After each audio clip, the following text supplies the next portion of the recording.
حضرت میاں شیر محمد شرک پوری علیہ رحمہ فجر کی نماز کے بعد یہ ٹوٹیاں نہیں جس طرح ہوتی تو وہ چھوٹا سا برآمدہ تھا تو برآمدے کے اوپر بیٹھ کے وظائف کرتے تھے اور پھر اشراق کی نماز تک وہاں بیٹھتے اور پھر تشریف لے جاتے. گرمی کی شدت تھی تو حضرت فرائض کی ادائیگی کے بعد وہاں چلے گئے تو نمازیوں نے آپس سے مشورہ کیا کہ یار حضرت کو عرض کریں کہ بارش کے لیے دعا کی جائے. تو حضرت جا کے وہاں اپنے وظائف میں لگ گئے تو انہوں نے کہا چلو ہم مسجد کے سین میں کھڑے ہو جاتے ہیں, حضرت توجہ کریں گے تو عرض کریں گے. تو جتنے نمازی تھے وہ سارے صحن میں کھڑے ہو گئے اور برآمدے کے اوپر میاں صاحب وظائف میں لگے. جب آپ کی نظر پڑتی نا لوگوں کی جانب تو جتنے بھی نمازی تھے سارے ہاتھوں سے اشارے کر کے کہتے یعنی دعا کرو. زبان سے نہ بولتے, ہاتھوں کو ایسے ہلاتے اور یہ کہتے کہ ادھر آسمان کی طرف اشارہ کر کے کہتے دعا کرو. میاں صاحب پھر وظائف میں لگ جاتے. پھر جب میاں صاحب کی آنکھ اٹھتی نا تو یہ سارے ہاتھ اٹھاتے اور آسمان کی طرف ہاتھ اٹھا کہتے. میاں صاحب پھر وظائف میں لگ جاتے. جب 2-3 مرتبہ ایسا ہوا نا تو میاں صاحب کی ہنسی نکل گئی اور ایسے آسمان کی طرف دیکھ کے کہا چل ہن پا دے. کہتے ہیں بس یہ بات کہنے کی دیر تھی کہ چھم چھم می برسنے لگا. تو جب کوئی حضور کا ہو جاتا ہے تو رب اس کو اپنا محبوب بنا لیتا ہے.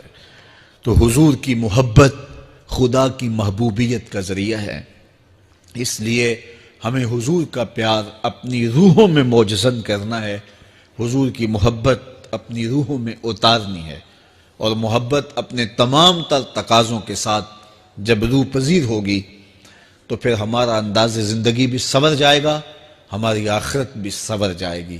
محبت کے من جملہ تقاضوں میں سے سب سے بڑا تقاضا محبوب کی اطاعت ہے کہ بندہ جس سے پیار کرتا ہے اس کی بات مانتا ہے. یہ ہے دعوی محبت کا ثبوت, اس کی دلیل. اور حضور کے صحابہ کی زندگیاں دیکھیے کہ انہوں نے حضور علیہ السلام کے ساتھ کیسے پیار کیا. حضور کی محبت میں اپنی عادتوں کو بدل دیا.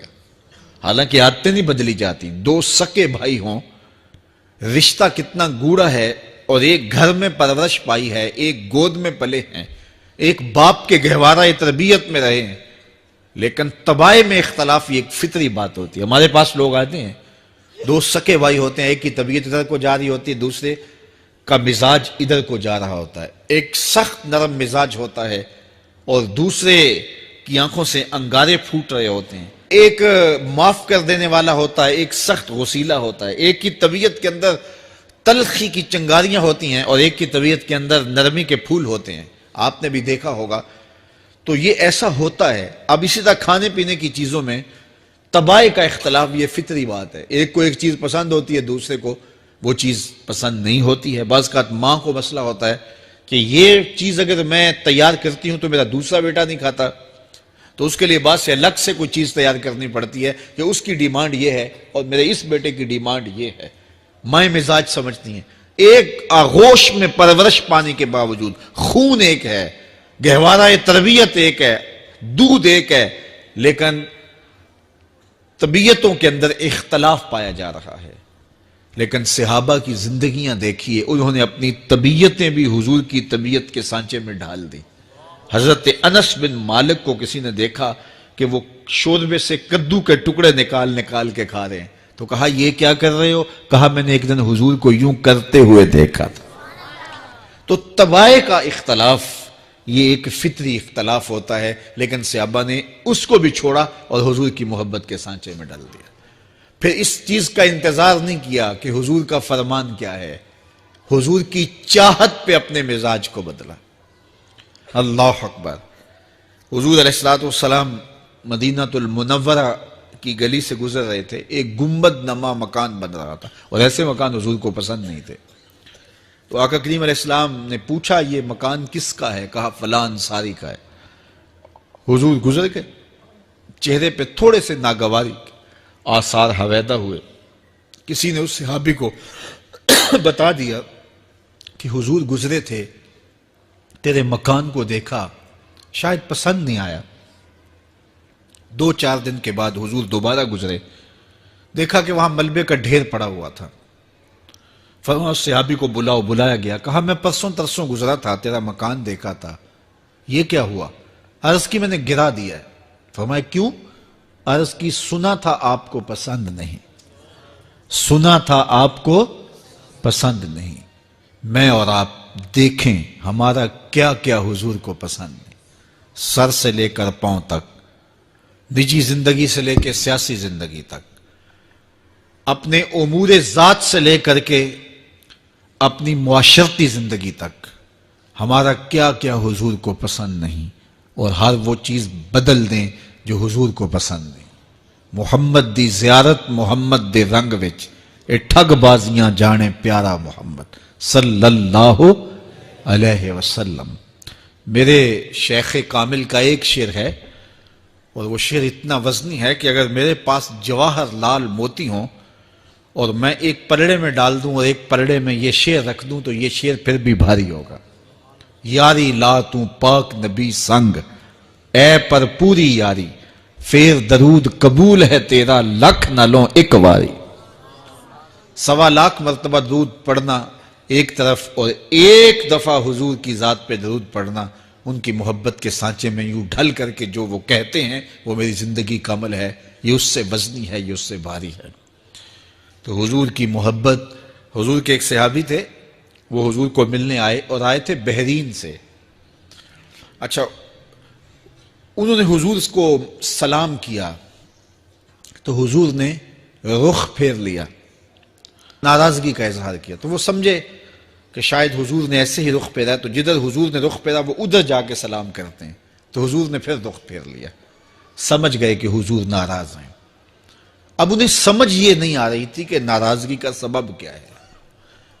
وہ اصحاب رسول سے پوچھنے لگے کہ حضور مجھ سے ناراض لگتے ہیں، آپ میں سے کوئی بتا سکتا ہے کہ حضور کیوں ناراض ہیں؟ اللہ اکبر! آج تو کوئی بڑا باپ ہو، مرشد ہو، استاد ہو، ناراض ہو جائے اور شاگرد کو ناراضگی کی وجہ معلوم نہ ہو تو وہ الٹا ناراض آگے سے ہو جاتا ہے کہ میں نے جرم کیوں کیا ہے کہ استاد کا مزاج بگڑ گیا ہے۔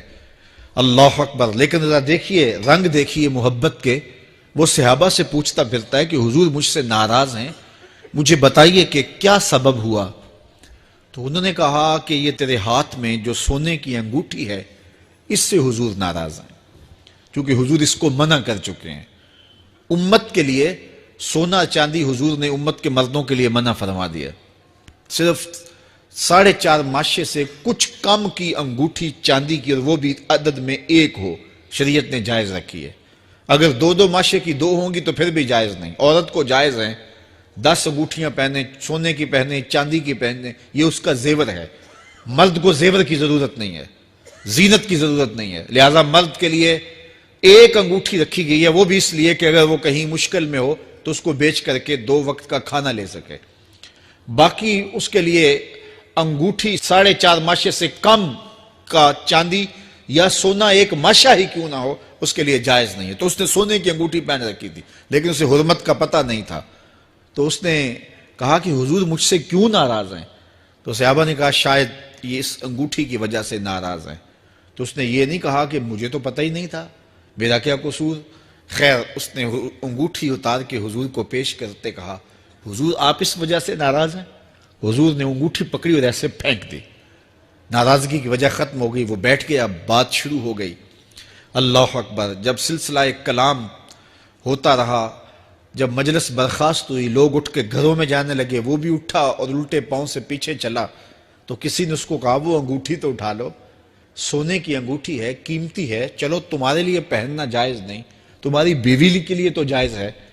تو اس نے کیا جواب دیا سنیے، اس نے کہا واللہ لا آخذہ وقد طرحہ رسول اللہ صلی اللہ علیہ وسلم، اللہ کی قسم میں اس انگوٹھی کو کبھی بھی نہیں اٹھاؤں گا جس کو میرے حضور نے پھینک دیا ہے۔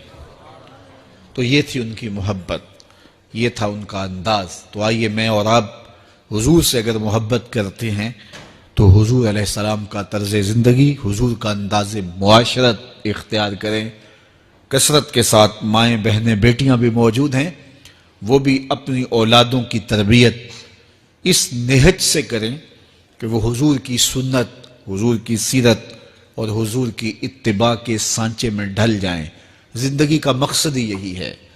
آئے، بڑے ہوئے، جوان ہوئے، بوڑھے ہوئے، چلے گئے، ہم سے پہلے بھی چلے گئے، ہم بھی چلے جائیں گے، بعد میں آنے والے بھی چلے جائیں گے، لیکن حقیقی کامیابی اس کو نصیب ہوئی جس نے اس دنیا پہ آ کے دنیا کی زندگی کے مقصد کو سمجھا۔ ہم آئے کیوں تھے، زندگی کس لیے ہمیں دی گئی تھی۔ اکبر الہ آبادی نے کیا ستھری تنقید کی تھی، کیا بتائیں احباب، کیا کارنمایاں کر گئے، بی اے کیا، نوکر ہوئے، پینشن ملی اور مر گئے۔ یہ کوئی کام نہیں ہے، ہماری زندگی کا کوئی مقصد ہے جس لیے ہم انسان ہیں، اشرف المخلوقات ہیں۔ دیکھیے گدھا سارا دن بوجھ اٹھاتا ہے، اللہ اکبر۔ میرے صاحب نے گدھے سے بھی ایک موازنہ کیا ہے کہ سارا دن جو ہے وہ بوجھ اٹھائے اور کام کرے، اور پھر مالک اس کو غذا بھی نہ دے، وہ جا کے روڑیوں سے اور باہر سے جا کے چر کے پھر آ کے کام مالک کا کرے، مالک اس کو دے بھی نہ، اور وہ باہر سے کھا کے آئے اور کام مالک کا کرے۔ تو اگر بندہ ہو کے، انسان ہو کے اگر نہ کرے تو میرے حضور نے ایک لمبی ربائی ہے، اس میں آخر میں لکھتے ہیں تو چنگا یعقوب یا کھوتا تینوں شرم نہ آوے، کہ اگر وہ ایک گدھا بھی کام کرے، اپنی پیٹھ پہ بوجھ لا دے، اور تو اپنے مالک کے لیے کچھ نہ کرے، اور ساری نعمتیں مالک نے تجھے دی ہیں اور عزتیں اور آبرویں تیرے نام کی ہیں، اور تو اس کا حق ہی ادا نہ کرے، تو پھر کس طرح تیرے سے، تو پھر اولئک کالانعام بل ہم اضل۔ فرمایا تو چوپایا ہے، بلکہ چوپایوں سے بھی بدتر ہے۔ تو میں اور آپ اپنے آپ کو انسان ثابت کریں۔ آج موقع ہے، سے ثابت نے اجے حواس تیرے، سے ثابت نے اجے حواس تیرے، کر لے نیکیاں رج کے تو، اڑیا رب رسول کیوں پل بیٹھو، آ رب رسول ول پج کے تو، آئی موت ایتھے رہسن کم تیرے، آئی موت ایتھے رہسن کم تیرے، نیکیاں کر لے بھج کے تو، کی آکھ سن لوگ یعقوب تینوں، جب ٹر پیوں سر منہ کج کے تو۔ وہ وقت آئے گا جب تنیاں باندھ دی جائیں گی، جب دونوں جانب سے کفن باندھ دیا جائے گا، پھر پردہ ہٹا کے دیکھا جائے گا، پھر بند کر دیا جائے گا۔ وہ لمحے کتنے دردناک ہوں گے، وہ گھڑیاں کتنی دردناک ہوں گی۔ آج مجھے اور آپ کو اللہ نے موقع دیا ہے، تو آج حضور کی سیرت کو اپنانے کا، اپنی روحوں میں اتارنے کا عزم کر کے اس